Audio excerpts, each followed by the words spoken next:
Hello and welcome. You're watching our continuing coverage of the flashpoint at the Ladakh border between India and China. Unprecedented violence with at least 3 Indian soldiers being killed. But as India says, there were casualties on both sides. My colleague Vishnu Som has been tracking that story continuously.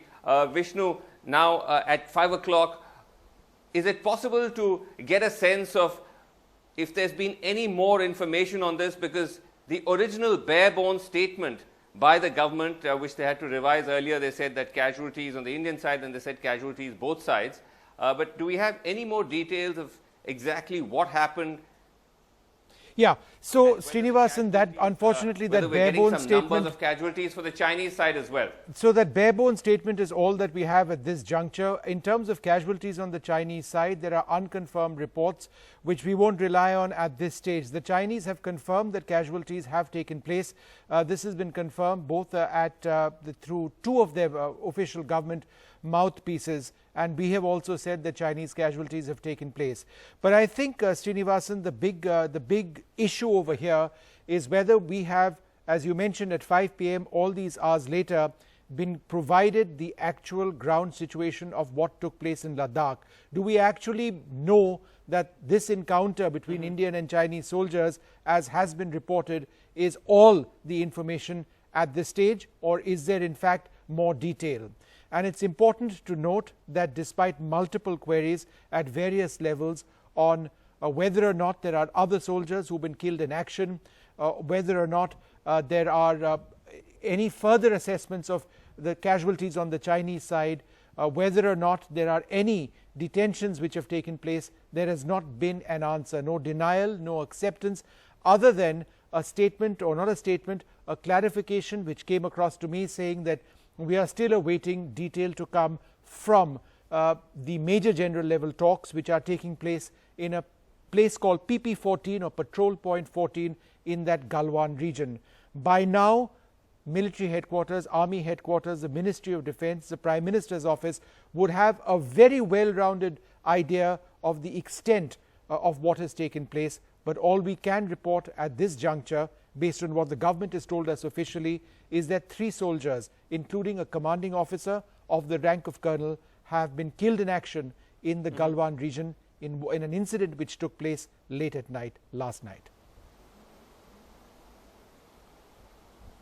Right, and Vishnu, also now, as far as what is exactly going on now with the attempts to diffuse or de-escalate this, the statement says that they are talking to each other. Give us a sense of if there's been any progress with that. I think firstly, Srinivasan, the talks taking place at the level of a Major General at this PP14 or Patrol Point 14 on the ground shouldn't be looked at as part of the larger process of disengagement between India and China, which has been going on now from at least the 6th of June. I think that talk taking place at PP14 is to de-escalate or diffuse an immediate situation, because what took place, the most violent clashes between Indian soldiers and Chinese soldiers in 47 years, Srinivasan, is something which would perhaps not be resolved instantly. Secondly, it's still unclear at this juncture whether there has been any withdrawal by Chinese forces from that area, or whether in fact both sides have built up their defenses. I think in having, both of us have seen the army's work in times of conflict. You don't immediately withdraw. If anything, you build up forces. And I think there is every expectation that in that Galwan area where there have been casualties on both sides would be now reinforcing their military positions. So when we use the word deconfliction or de-escalation in that Galwan PP14 level, Major General level talks, I think it's more about getting a fix on the exact situation. All right, Vishnu, stay with us, and of course free to jump in whenever you like. Let me just go across to my colleagues. Sunil Prabhu is with us, Nazir Masoodi from Srinagar, and also Ghazali from Chandigarh.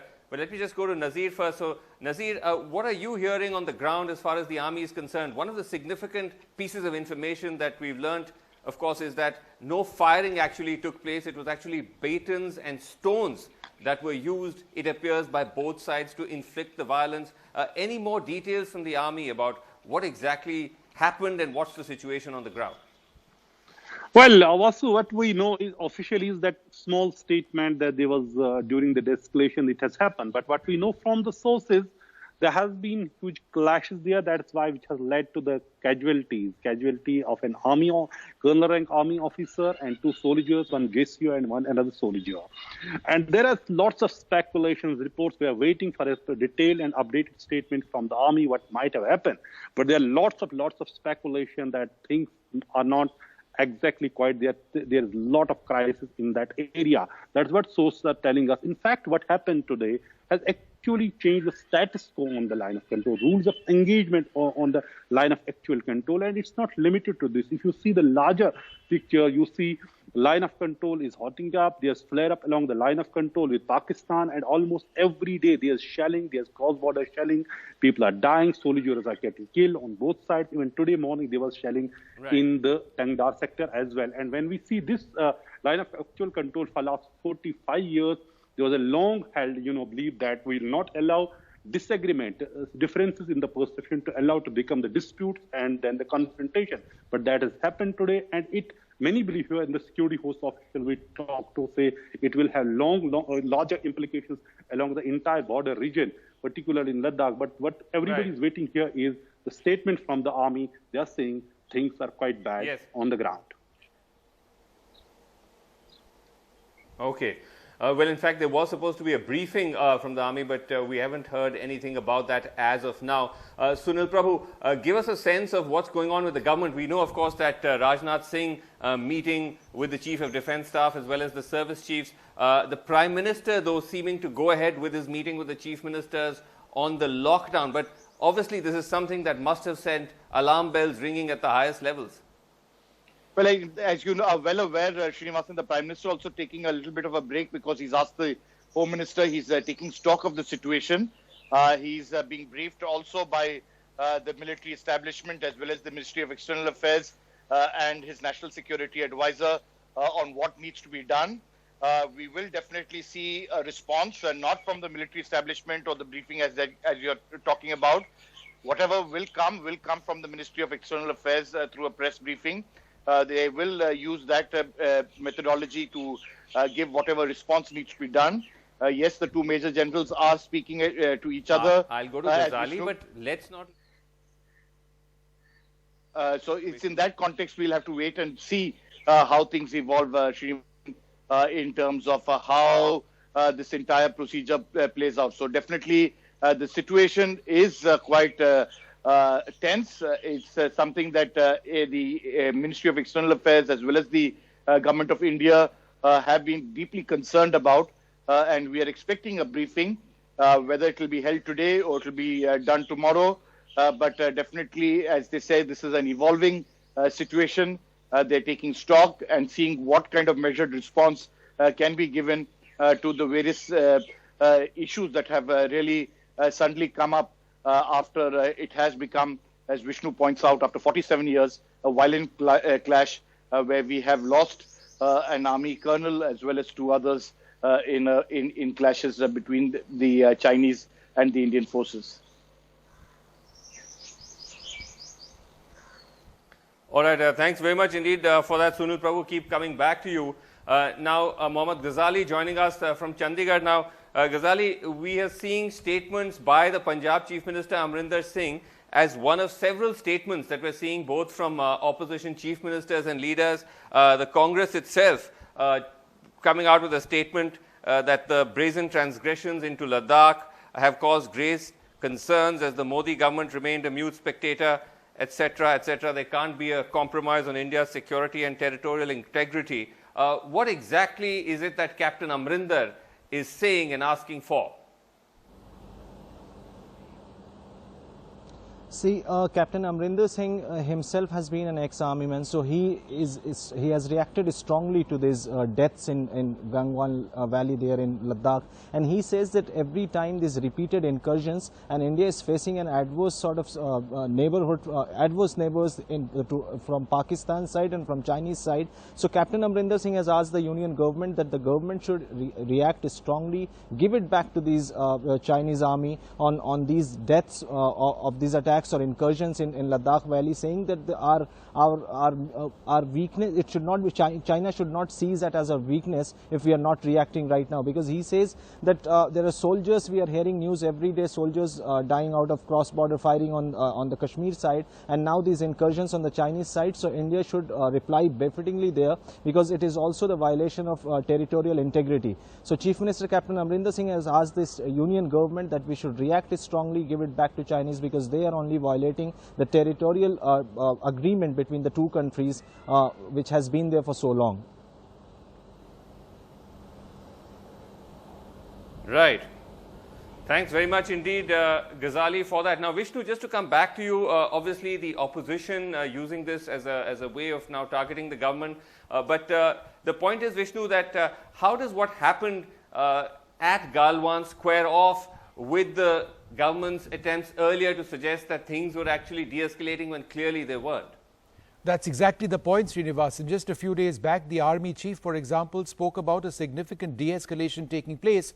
And now you have this incident when we've had one officer and 2 Jawans killed in action. Prior to that, there have been other statements as well, not too frequent, but occasional statements saying that the process of de-escalation was well underway.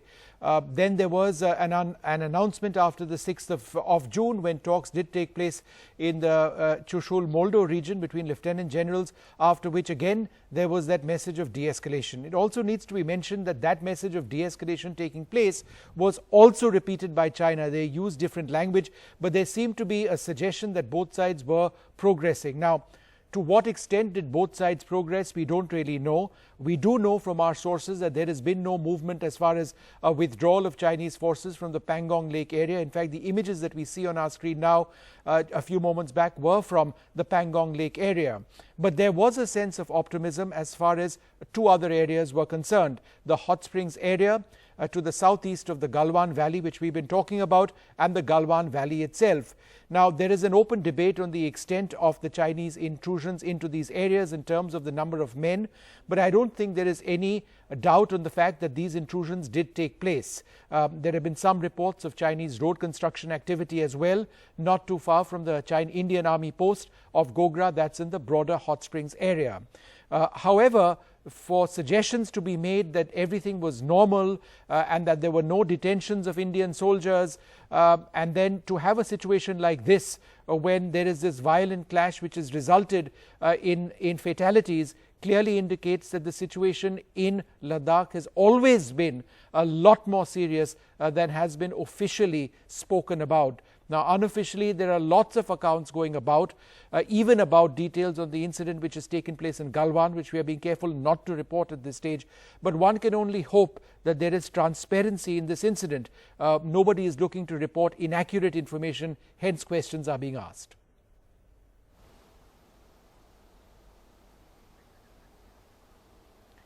All right, we'll come back to Srinivasan in just a few moments from now.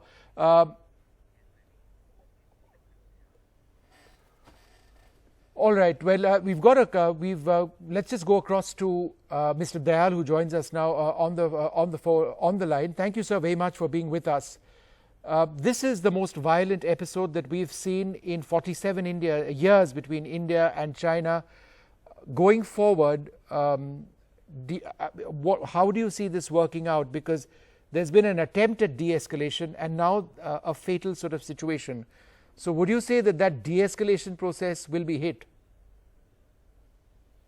I would say the situation is that it's unprecedented, and after years there has been this kind of clash where it's taken place.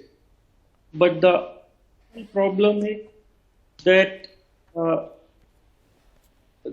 LAC clear, the contestants were Indian, Chinese used to patrol.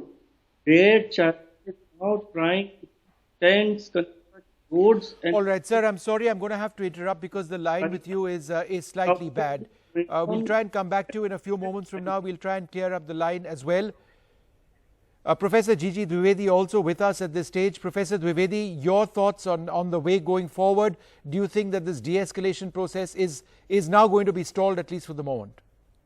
Well, I'm General Dwivedi and have operated in this area as a commander. At the first very instance, I like to share my deep condolences with the 3 brave hearts that were lost in this area, and they have gone down in the finest traditions of the Indian Army. Now, I'll give you a two-ended perspective.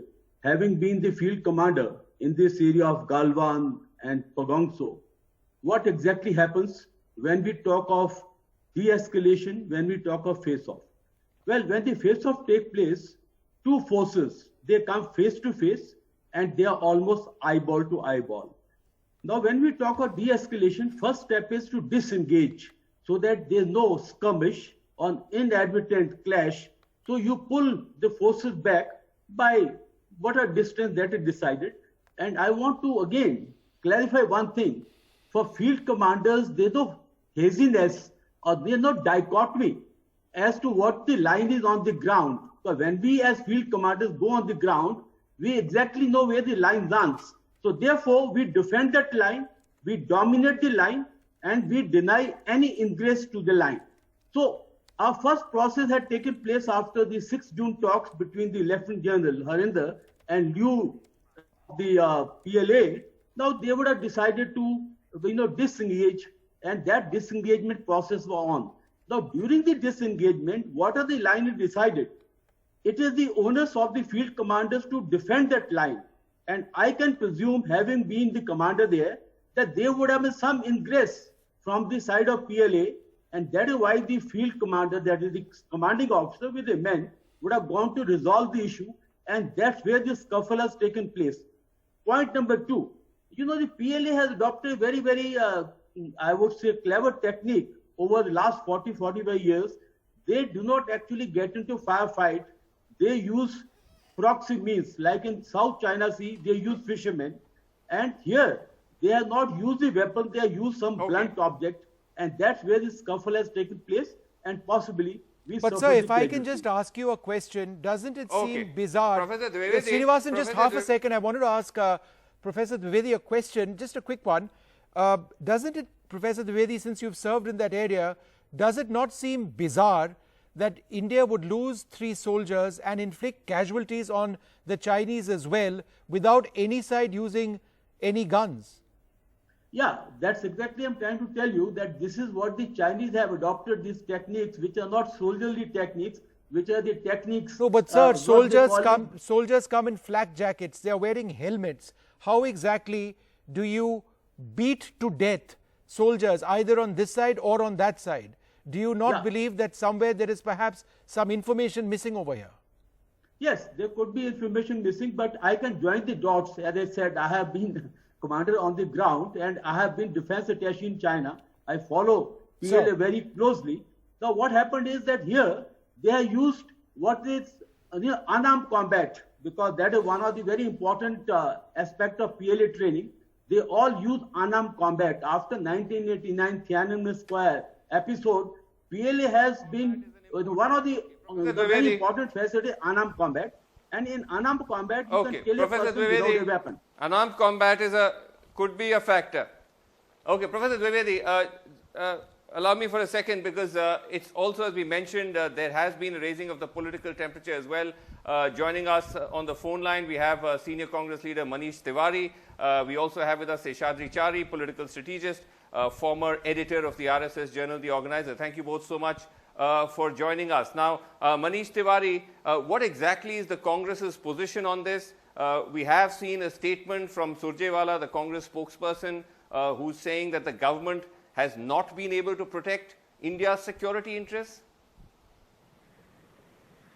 Well, I think what happened on the border with China and Galwan Valley is extremely unfortunate. And it's been an evolving situation since the 5th of May, 2020. I think what is important at this stage is that the government at the level of the Prime Minister should take the former Prime Minister into confidence. The Defence Minister needs to brief the former Defence Minister about what is happening on the border. And I think the time has come for the government to start taking the opposition into confidence and building a national consensus on this issue, because obviously things seem to be getting far more serious than possibly what is really emerging in the public space. There are issues with regard to the kind of actual control. There have been reports that the Chinese have actually transgressed into territory which India legitimately believes is its territory. Then obviously there was the disengagement paradigm. And then you've had this violent clash which has unfortunately resulted in deaths on the Indian side. What have been the casualties on the Chinese side are not very clear as yet.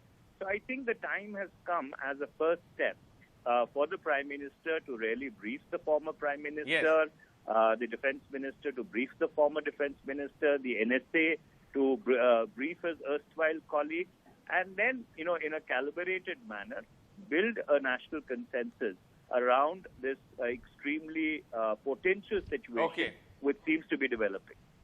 Okay, you're saying at least make the information, you're saying at least be a little more communicative with the information. How would you respond to that, Professor Chari? The fact is that as the Congress, the official Congress statement is much stronger. It says the Modi government has remained a mute spectator, and that the Defence Minister and Prime Minister have not spoken up so far about what's been happening. No, I don't want to comment on what the Congress spokesperson said, but I completely agree with my friend Manish Tiwari. I think there has to be a political consensus on this issue, and this is not the time to count body bags, how many Indians lost their lives and how many Chinese, what kind of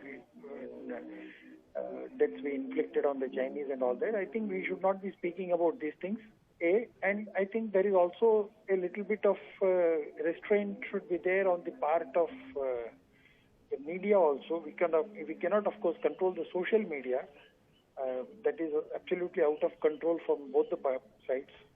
But more importantly, I think a political consensus has to be there, and I'm sure the government is conscious of the situation, and earlier governments have also done it. Earlier BJP government has also done it, and it has happened many times before, so it's not a new thing, and I think it's in the offing. I'm sure the government will do, brief all the opposition parties and all the political parties. I'm not saying opposition parties alone, but all political parties and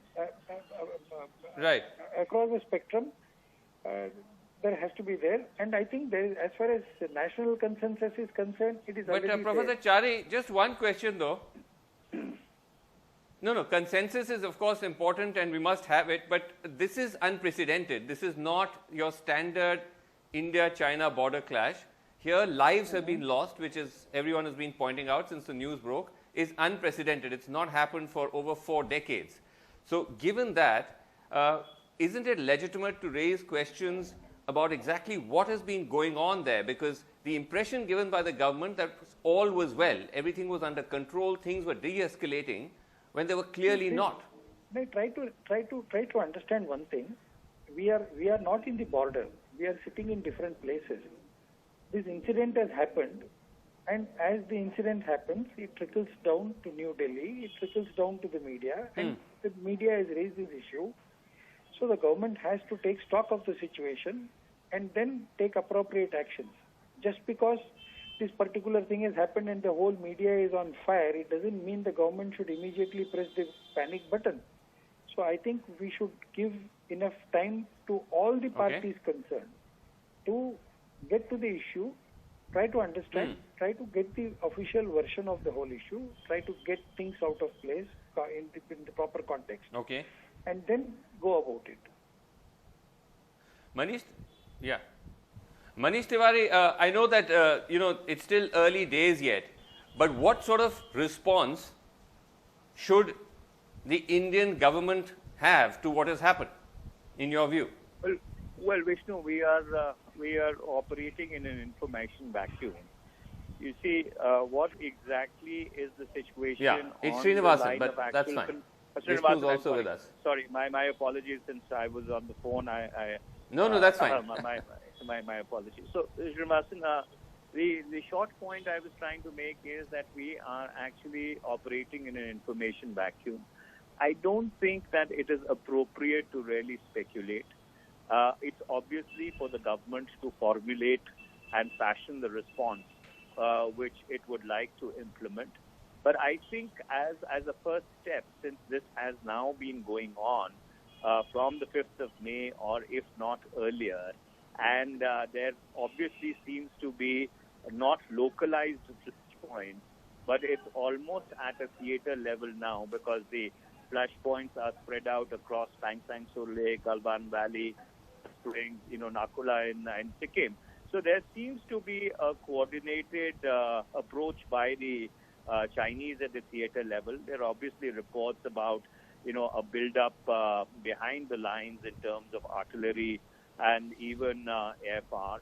So given that we are in this situation in the times of COVID, first of all, we really need to ascertain that is this about something which is happening on the borders, or do the Chinese have a larger game plan because they have announced 2 administrative districts in South China Sea? They've contemplated a new security law in Hong Kong. Yes. Is it about creating, a territorial sovereignty? Okay, so we need to understand their intentions. COVID-19 headlines of the world media. So therefore, I think there could be many aspects. Can I just ask? Can I just ask, Seshadri, you're saying that we still have to read the tea leaves to understand? Yeah, I'll come back to Manish Tiwari. I think we still have to. If I may just go to Dr. Chari. Dr. Chari, if I can just ask you, Seshadri Chari. Yeah, Dr. Chari, if I can just ask you that this is, yes, can you hear me, Dr. Chari? Yes. Yeah.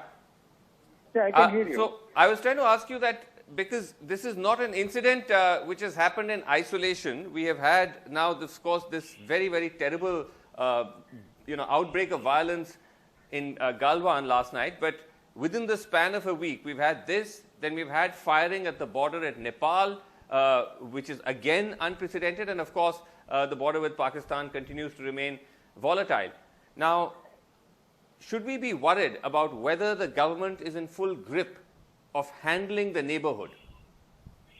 No, I think the level of alertness has to go up.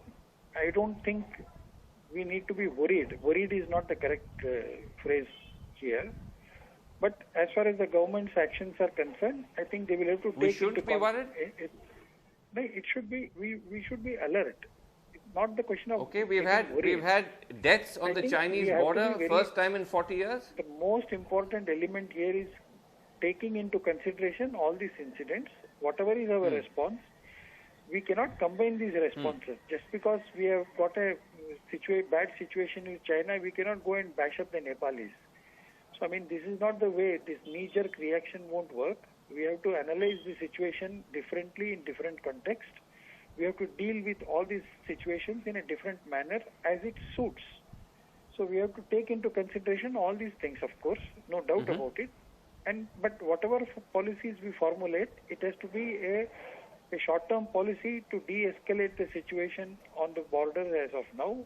But a long-term policy also will have to be done. We will have to think of certain leverages which we have to use right now, and some leverages in the coming days. So we will have to also take into cognizance the emerging anti-China coalition in the world, how to deal with those aspects. And all this while we are dealing with the current pandemic situation. So I think the question is not to get worried, but to be alert and also formulate a strong short-term and long-term policy and build a political consensus around it.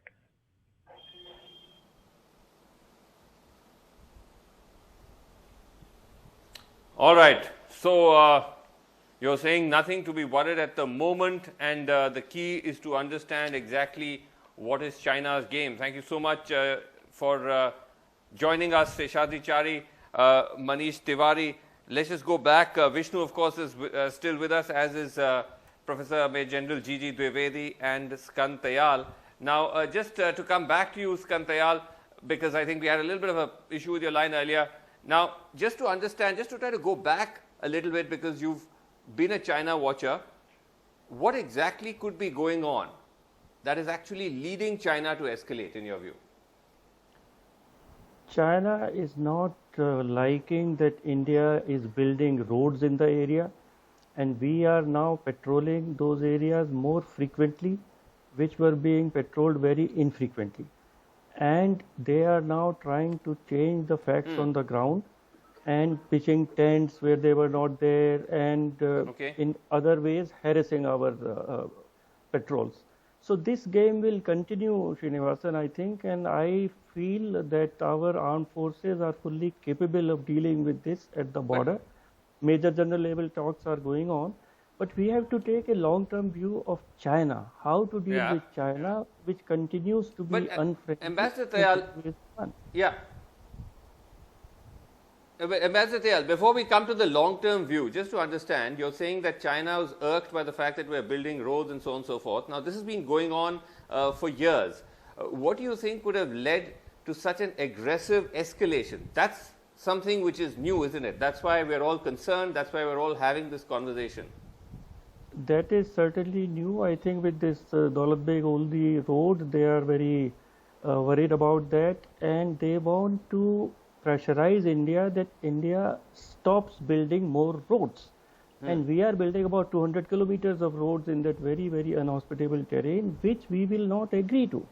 So the whole pressure is being built that status quo, when we say status quo has to be restored, that means they say that India should also stop building roads, when they have built most of the roads on their side.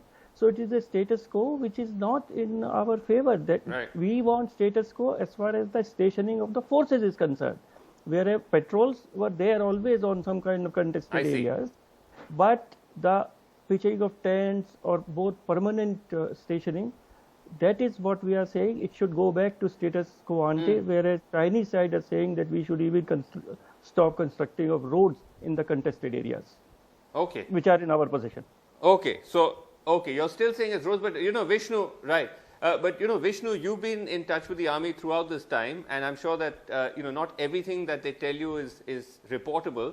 But is that the sense that you're getting as well, that it just simply boils down to the fact that India is building roads, or is there more to it? I think this part of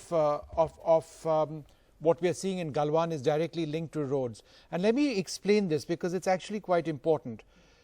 Unlike the Chinese side, which has the Tibetan plateau and therefore relatively flat areas in some parts of eastern Ladakh, India actually doesn't have a very big terrain advantage. In fact, it's a big problem for us to access some of the areas in, say, subsector north, which is to the north and east of Ladakh, or to some of the areas we are talking about over here, whether it's hot springs or it is the Galwan Valley. Therefore, for us, to get to areas where all year access is not even possible, we've had to greatly step up road construction activities. Now, in this particular case, there is a road which we've constructed and completed last year, going from a place called Durbuk and going along the banks of the Shok River all the way up to Daulat Beg Oldi. Now, where the Galwan River actually meets the Shok River is very close, in fact, to where this road goes. This is the road which is being targeted possibly by the Chinese, to which they've got problems. But we have made it an absolutely clear point to them that as they build up infrastructure on their side, and they do this in a very big way, we have every right to continue building up our own infrastructure, and therefore this road is going to continue operating in the way that it's designed to. Right. So it is in a sense specific to that area and to the roads, but there is a wider context. But General Dwivedi, just to come back to what Vishnu was asking you earlier, the fact that you have a situation, soldiers are apparently beating themselves to death with sticks and stones. We don't know if that's the full picture. But all this business now that India shouldn't take this lying down, I mean, this is not to warmonger or anything absurd like that, but this idea that India should not continue to just simply sort of buckle in and go on taking this repeated Chinese aggression, but militarily, what really can India do at this point? Well, of course, I follow China very closely. Please understand, what does China do? They have a game plan, they have a design, they have a strategy. Now, in this case, at this time, China is very concerned about Aksai Chin and also about POK. Aksai Chin, because, you know, the Kashgar-Lhasa road passed through Aksai Chin, and that's one of the reasons why 62 war took place. And second is POK, because now the CPEC, the China-Pakistan Economic Corridor, passes through but General, coming back to... and new dam is coming up. Diamond Basa Dam, $9 billion dam is coming up. So, okay, but I'm asking please, now... Let me just complete. No, but I'm asking now in a very specific context. What should India do? Because we've lost 3 of our men, never happened for 45 years. What should we do? Yes. Now, you see, every negotiation is dependent upon what your ground situation.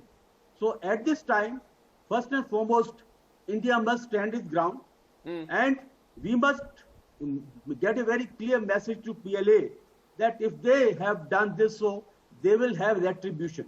The first and foremost point is, it's not that you take it lying down, you have to deliver. Second point, we have to stand our ground, because on negotiation table, and let me tell you, Chinese always negotiate from position of strength. So therefore, we should be in position of strength if need be. But how do we do a small incursion, send that strong message to balance it out? Because the ground situation will actually dictate what is your negotiation power on the table.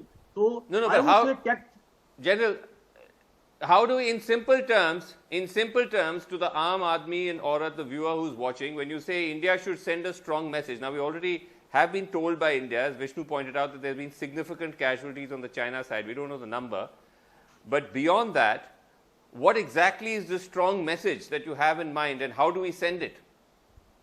I feel that we need to do certain amount of incursion to balance out what Chinese have done. We have to pay it out in the same point, because if we just stick on to the present position, then it is maintaining their status quo, because they have come beyond, hot spring and Galwan. They never used to come. When I was there, they never patrolled this area.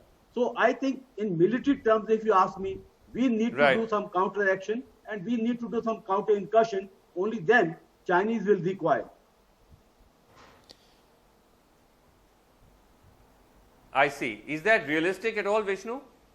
Srinivasan, just some news coming in just now that there will be another army statement. Yes. And that statement is going to come in the next little while. We are told that there will be a second army statement, actually a third army statement that's going to happen in a little while. They've not told us what time, but that's a significant development. Srinivasan.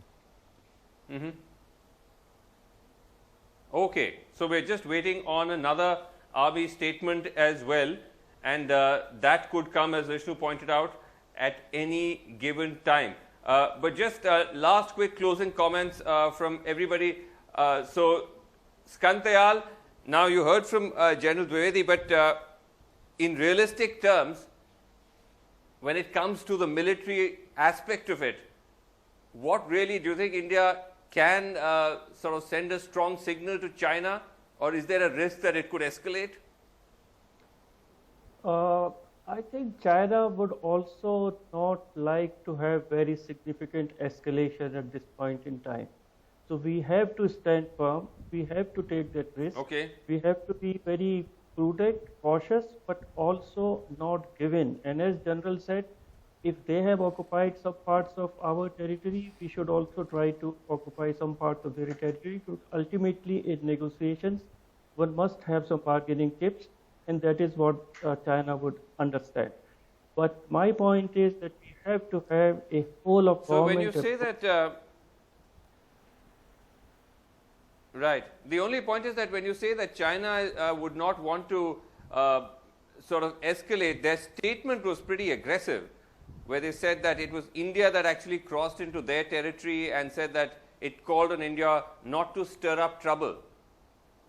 You see, or is because that just there bombast? are different perceptions of LAC. So They say we have gone into their area, we say Right. they have come to our area. So when the border is not there, LAC is not clear, so this is bound to happen.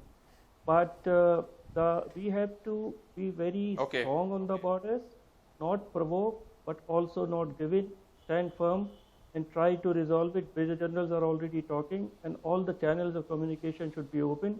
I think our leadership should remain silent and not add fuel to the fire and try to contain it. If it comes to the worst, then of course it will be dealt with. Okay. But as earlier the political leaders have said, all right. it is a national issue, so the opposition should be taken into Yes. confidence and all the countries together should deal with this issue. Right. Okay, deal with it together. All right, we'll have to leave it there for now. Thank you all so much for joining us. Take a short break, but we'll be back with much more on this big story.